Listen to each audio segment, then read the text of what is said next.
Afternoon, everybody. Oh, never mind. That message that I got there was just for Twitter. Okay, now we're live on Twitter too. Let's try this again. Are you ready? Good afternoon, Wrestling Inc. Get up, get going. It's time for the Wrestling Inc. Daily. It's me, your managing editor of WrestlingInc.com, Nick Hausman, joined here as I am every Thursday to get thirsty for some pro wrestling punditry. It's our very good friend, the glamorous Paul Pratt. Paul, welcome back to the Wrestling Inc. Daily. What a fun time to be back. I'm very glad to be here. Yes, we're gonna have a blast here today, guys. We have a lot of news. We have some huge breaking news. Literally just broke right before I'm picking up the pieces off the ground as it's all broken all over the ground. We got big news here we're going to talk about at the end of the show. Also, if you're listening to us in audio form, you're going to get to hear my interview with Conrad Thompson. He's doing a little show called StarCast 5, not too distant future. He's doing Ric Flair's final wrestling match. He's kind of toying with promoting, I think, at the moment, or maybe he's not. I don't know. You're going to find out in the interview. So Conrad here later on. And if you're watching us in video form, you want to check out the Conrad video. We're going to premiere it here 5:30 Eastern right over on the Wrestling Inc. YouTube channel. So check it out after we're done here later tonight, whenever you want to do it. Go check it out. And by the way, hit that subscribe button over on YouTube when you check out the Wrestling Inc. page. We're almost to 100,000 subscribers. And then, of course, at the end of the show, we're going to dive into the mailbag. We're going to talk about another poll that I ran this week with yet another huge choice missing from the poll that is already lighting up my Twitter feed. So we will get to that here. Paul, I just thought of three names and threw them down. I didn't know. I couldn't even think straight. It was a bad one because I was the first one to respond literally to that poll, and my choice is already overwhelming. It's overwhelming. I screwed up. I screwed it. I screwed up, people. That's fine. We'll get to it at the end of the show. The reason we're talking about Stephanie McMahon is, of course, going to bring us into news you can use, news that'll leave a bruise. And Stephanie McMahon tweeted the following out literally about 15 minutes ago. As of tomorrow, I am taking a leave of absence from the majority of my responsibilities at WWE. WWE is a lifelong legacy for me, and I look forward to returning to the company that I love after taking this time to focus on my family. So not leaving outright does give the implication she's going to be coming back. What do you think about this news, Paul?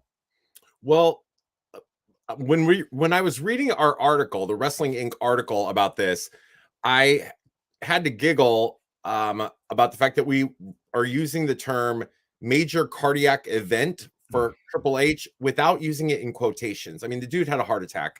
Right. And the fact that we're shilling their propaganda of it being a major cardiac event is killing me. But there's a lot of things that could be at play here. The woman has been working nonstop for years for this company. It is, in fact, her life legacy and legend.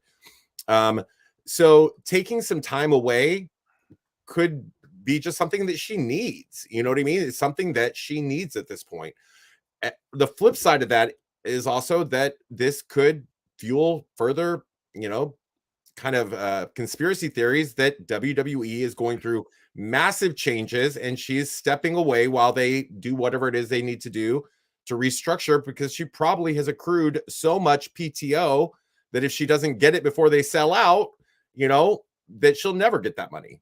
Yeah, no, it definitely is going to spin a lot of conspiracy theories about what is going on behind the scenes right now. Yep. And, I think, a lot of people are going to try to spin it as nefarious. I don't know that this is necessarily nefarious. People just need time off sometimes, right? And let's just kind of be serious about the lay of the land at WWE right now. In the past, just within the last year, a lot of the power that Stephanie McMahon and Triple H had has been reduced, right? And we have Vince McMahon on the record at the Pat McAfee interview saying that he expected more from his family members. He's like saying that out loud, right? And so you're in an environment where like you're watching people kind of take over some of the things you did, maybe things you like to do. Maybe your voice isn't as loud in the room right now. And you know what? Hey, when you just realize that you're fighting a battle you can't win, right? Nick Khan has accumulated so much power in the front office over at WWE. NXT 2.0, very different than obviously the style that Hunter was really pushing for. So and far less successful. And far less successful too. Hasn't found the audience, right? So yeah, I don't have look, sometimes people just need time away, right? Hit the pause button. Shane McMahon did it way earlier than Stephanie, honestly, you know? Yeah, I think I would have to say that for those who are pushing the conspiracy theory idea, watching more and more members of the McMahon family walking away in one facet, form, or another will undoubtedly fuel the conspiracies, the suppositions that they are getting ready to sell. All of these things are just further and further fueled by these actual events that are occurring. And one of the things that I think has played out in storyline on television, but I think is based and steeped in reality, are these internal personal conflicts between generations of McMahons, family members who are sparring. And then somebody got the bright idea of being like, hey, why don't we just use this on TV? Because this is actually happening backstage and it's more interesting than what product we're putting on television.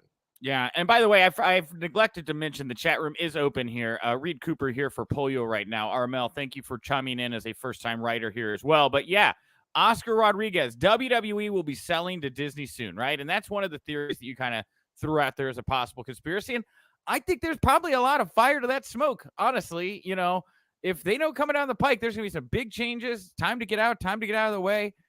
Now's the time to do it. I don't know, like, it's not, I don't think it's imminent because of where the TV rights deals are right now. I would think they're got whoever's the potential next buyer is going to want to see or be a part of those negotiations.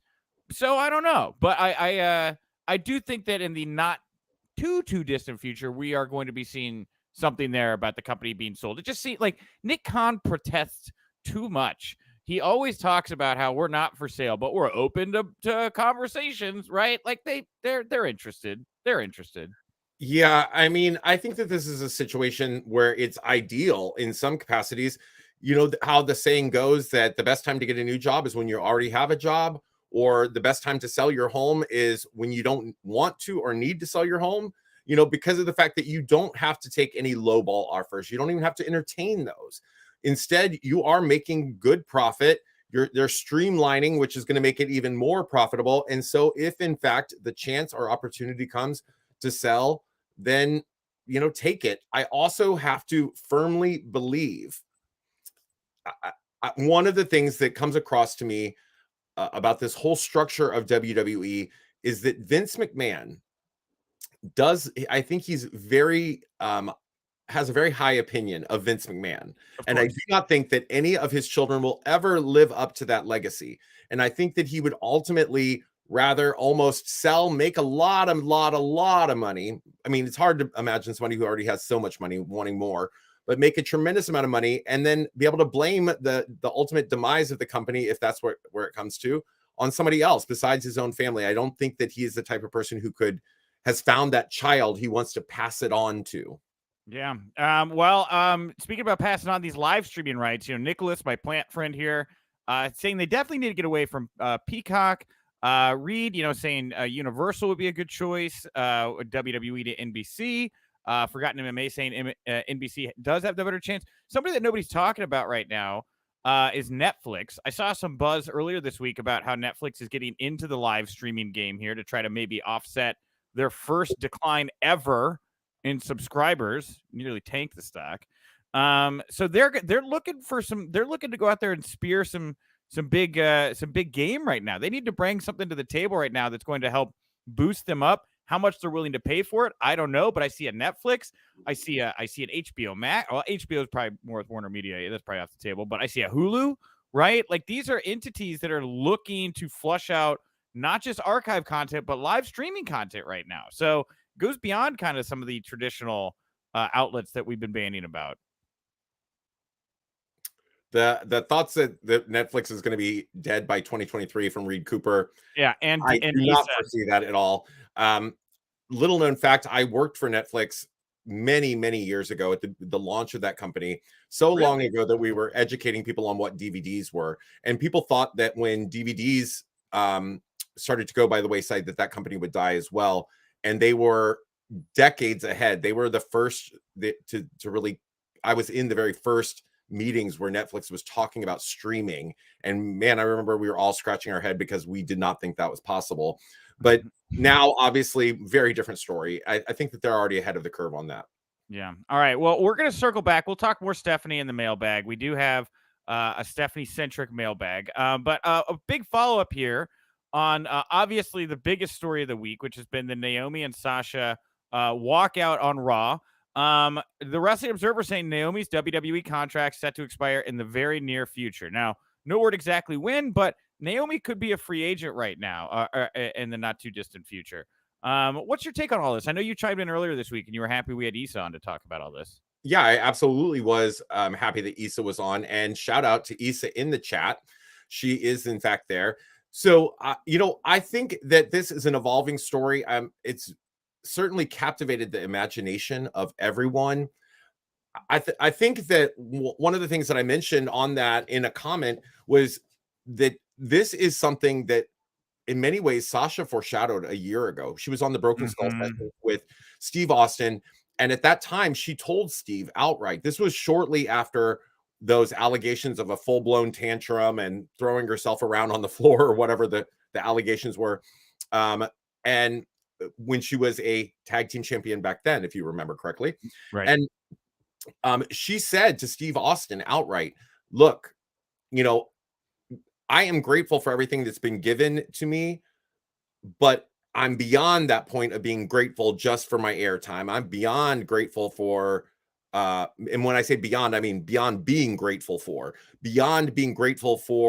like the chance or the opportunity. I've worked for everything I've gotten at this point. I've succeeded, and I do not see myself as less than Vince McMahon. And Right. so if there's any correlation between a recent tweet from Sean Ross Sapp where he said that the most like gangster walkout story he's ever heard is somebody walking up to Vince McMahon and saying, I hope you learned something today. If in fact that is attributable to Sasha Banks saying that to Vince McMahon while he's yelling at her or something of that nature backstage and just walking out, she foreshadowed that. Now, in terms of Naomi, now with the information that Naomi's contract is very close to expiring anyway, Right.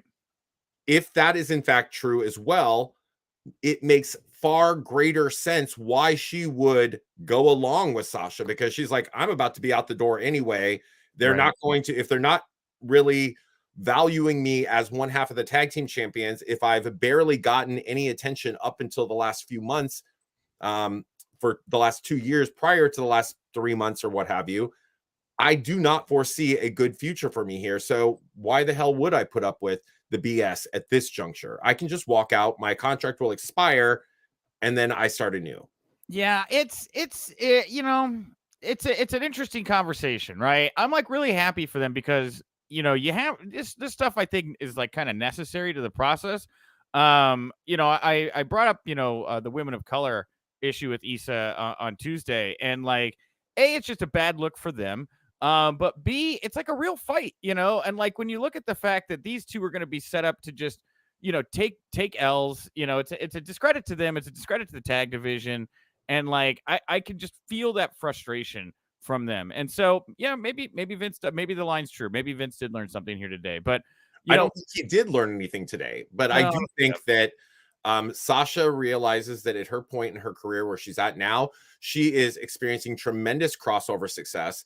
I do not think that she is going to be hurting for work. And if she's not getting ahead in the industry of professional wrestling, the world of Hollywood is clearly very, very open to her, and she's making that big crossover jump. So it's easy, I think, in many capacities to stand up for yourself when you already know that there's other opportunities available. Going back to the best time to get a new job is when you already have a job. Correct. Yeah, totally. And, White Tiger here over on Twitch saying they wouldn't fire them, let them go. They don't want them to go to AEW. And like, I don't know. I don't think they really care about AEW anymore, right? Like, it's a place that people can go. I guess there's some leverage there. Tony's got some money. But like, it doesn't, I mean, other than like Cody, who was like an EVP, who just stood out like a sore thumb, like he didn't really belong there, right? I I don't know that anybody's gone to AEW and really like revitalized themselves. You know, I was looking at Keith Lee on Dynamite last night. And we're going to talk a little bit about Dynamite here in a second, but he just kind of felt like so quickly, just like another guy. And this was like the NXT champion and stuff who felt really big. I don't know if this was like an upward momentum move for him. It seems pretty lateral in my opinion. Yeah, I would say, especially for these two, my favorite comment about this relating to your mailbag from, I believe it was Tuesday, was Issa outright saying that, you know, their first feud would be with Tony Khan for airtime. I think that Tony Khan has woefully underdeveloped the women.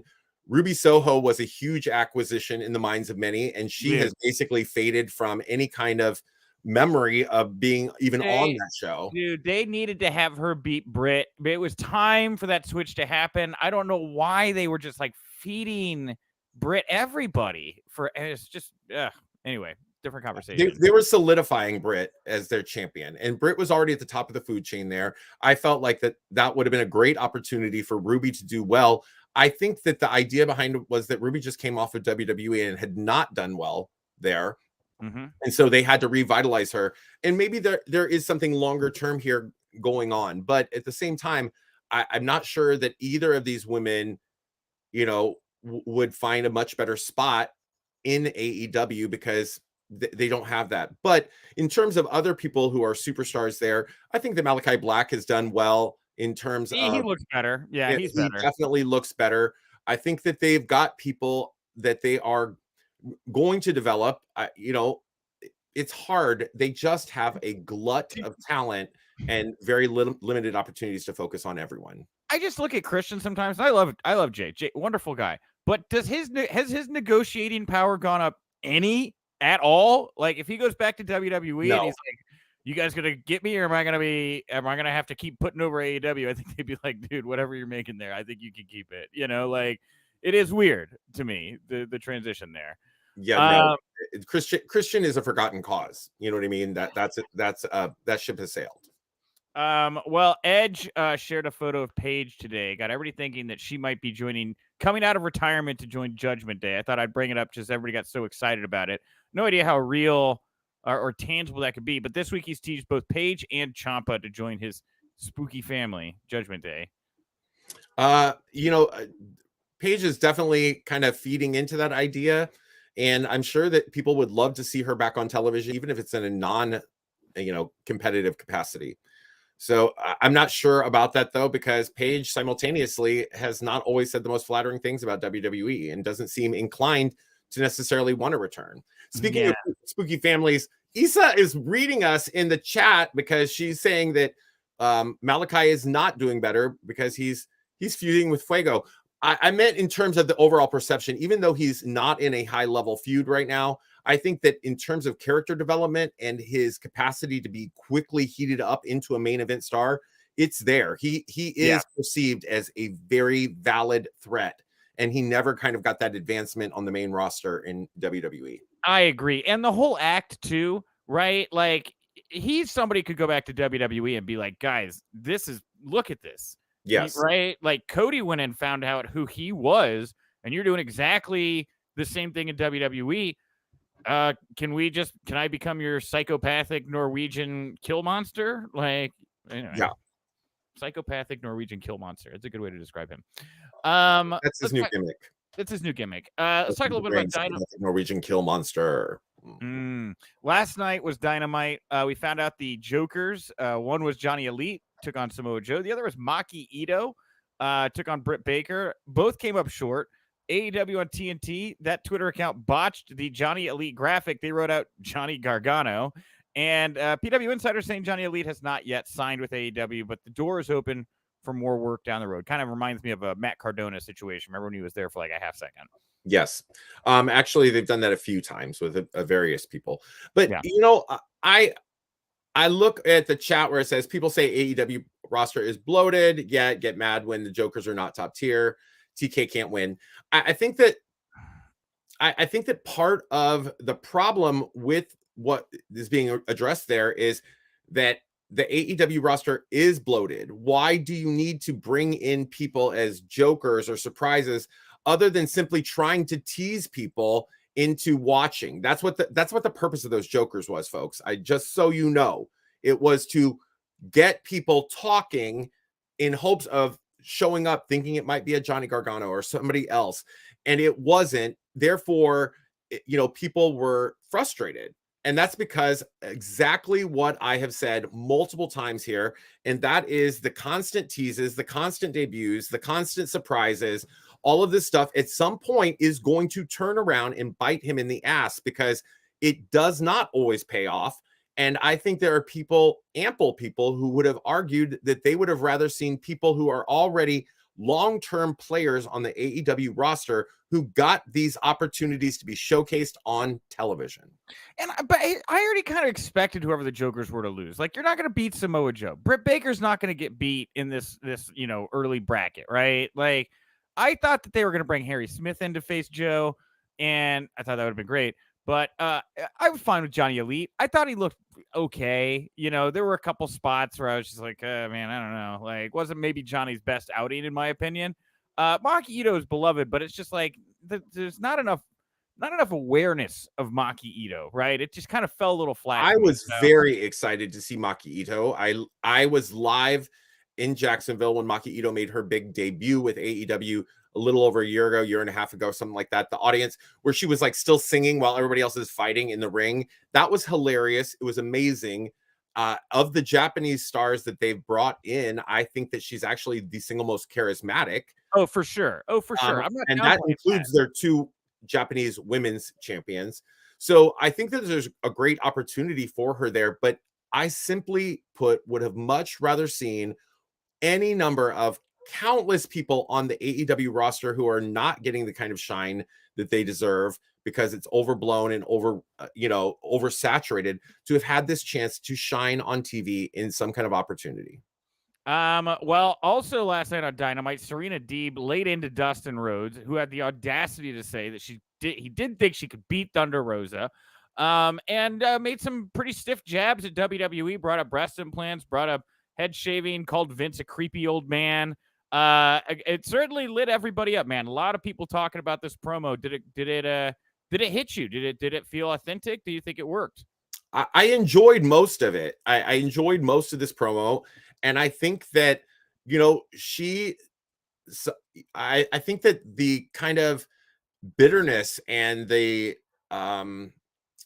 frustration that she expressed, I think that that's steeped in reality. And I think that a lot of the things that she spit out were facts. How many people have gone to WWE and had to get a boob job just to be more appealing? Mm-hmm. How many people have gone there and kind of potentially degraded themselves by shaving their head or something of that nature, just in hopes of getting to further their opportunity? Toni Storm was ready to have Charlotte Flair rip her shirt off on TV because she saw everybody was getting fired. And then people were like, no, don't do that. Why don't we just slam a pie in her face? And Vince is like, fine, these two things are equal. I'm an old man, Yeah, well, degrade her. These are things that I believe a lot of people, again, it speaks to the smart fans of AEW. We're aware that these are realities. We are aware that these are absolute realities. And part of it is looking at somebody who is as talented as Serena Deeb is, and simultaneously is, despite the fact that she's a lovely woman, and all of these things, it doesn't have, she's not going to probably be on the cover of Playboy. So therefore she's instantly eliminated in Vince's mind, or the minds of many who cater to Vince, from really ascending to the upper echelons of WWE's women division. Well, and she was never really WWE talent. She was always more behind the scenes, but she's somebody who's made the leap, and it certainly made it work for herself. She certainly looks a lot stronger in AEW than she's ever looked anywhere else. Well, and she's an incredible talent who has the ability in the ring to back that up. Well, also, somebody we didn't see on Dynamite last night, Anthony Bowens, he tweeted the following that got a lot of people talking. He said, "I wish I was at AEW Dynamite tonight in Houston, but that opportunity was taken away from me." No follow-up tweet, but once again, the Acclaimed is stirring up some controversy, man, right? Max Caster tagging out. Time for Bowens to come in. What's going on here, I have no idea. And I legitimately think that the Acclaimed, if they are, continue to be evolved and to the evolution of this character and both characters and the team, they can really ascend to become favorites over time. I think that they both have the talent. Certainly, they are great at poking the bear and getting people talking. And I think that they have a phenomenal look and a gimmick that's really fun. Yeah, I agree. They give me big New Age Outlaws vibes, and I mean that in a nice way, right? Like there's a fun energy to them. The pairing's kind of similar with the talker and then the guy who just says the one thing and everybody goes nuts. So I'm a fan. We'll find out more about this. But lastly, and it's been talked about up and down in the comments section today, we're finally going to bring it up before we get to the break. And Conrad Thompson, if you're watching us over on video form or listening to audio, that'll be up here in just a second. But last night after AEW Dynamite, they did the Rampage tapings, and Daniel Bryan's walking up the ramp, and his leg gets shoved between like the ramp and the staging area, right? And like all these people have to come out and pull him out of the ramp, and it takes them like 10 minutes or whatever. And Brian Alvarez was on the Observer this morning. He was like, this is a work. This was just a Bryan Danielson idea. He thought it'd be something to do that would be interesting and get buzz. It's a very, I tend to think that too. I don't know how a grown man falls like that, walks away to take 10 minutes to get him out of a little crack like that. But I don't know. Everybody's talking He's only 5'4", so of course he can slide down the cracks in the floor. Oh, yeah. Okay. But he walked away. He gave the thumbs up. He walked out on his own. I think he's fine. I think it was just like something, I don't know, just like a weird Andy Kaufman type bit, right? Where he just wanted to do it. That's how it comes across to me. But why? Like, everybody's talking about it. Everybody's just talking about this thing. They're looking it up. They're like, what's going on here? And they're just talking about it. I don't know. I mean, yeah, maybe. Wow. I don't know. It doesn't sound like a good idea to me. It doesn't sound like a successful PR stunt, because the implicit element behind this is that somehow something about the AEW setup is unsafe for its workers. So that's like, oh my God, he fell and got stuck or whatever. That doesn't come across as, oh, whoa, what a fun bit. It comes across as like, AEW needs to do something to fix this walking ramp to make it safe for its workers. So I'm not sure, there does not seem to be a rhyme or reason to this. It would be like if when Dax or Cash got injured on the ring post, that they were like, oh, that was just a fun bit they decided to do where he, cut his leg. This episode of the Wrestling Inc. Daily is brought to you by Raycon. Moms out there, they're one of the few people that actually call you on the phone and they leave you voicemails anymore. They're like, hey, how's your pro wrestling journalism career going? And I'm like, every day is weird. I cover pro wrestling journalism. So, why not this Mother's Day? Why don't you spoil your mom with the gift of quality, premium, wireless audio, courtesy of our good friends over at Raycon. So Raycon are these wireless earbuds that I've got in my ear right now. They are must-have for super moms, all of those masters of multitasking who need to keep their hands free. With Raycons, they can stay entertained listening to their favorite podcast, music. They can take phone calls. I was just doing that in the other room. You got this vivid voice technology, all of it hands-free. Look, wearing them, not touching anything. They're user-friendly for moms that aren't used to like wireless technology. Easy to set up. I just opened up the case, which was super easy to do. And then, boom, on my phone, I went over to the Bluetooth area. It said everyday earbuds. I connected, and I'm listening to the music, and I'm talking on the phone. And this right here is great. They got all these different color options you can pick from. I chose black, like the black color, but you can find mom a color that suits her and her personality and her style. You're going to get these optimized gel tips. They're going to make sure that your earbuds fit perfectly in ear. You get to choose from one of 5 sizes. And trust me when I say this, they're not going to budge. Okay, they're not going to budge. Watch me. No budging. I'm swinging my head around. They're staying perfectly in my ear. So for the mom on the go, Raycons offer 8 hours of playtime, a 32-hour battery life with their compact portable charging case just right here. They're priced just for you.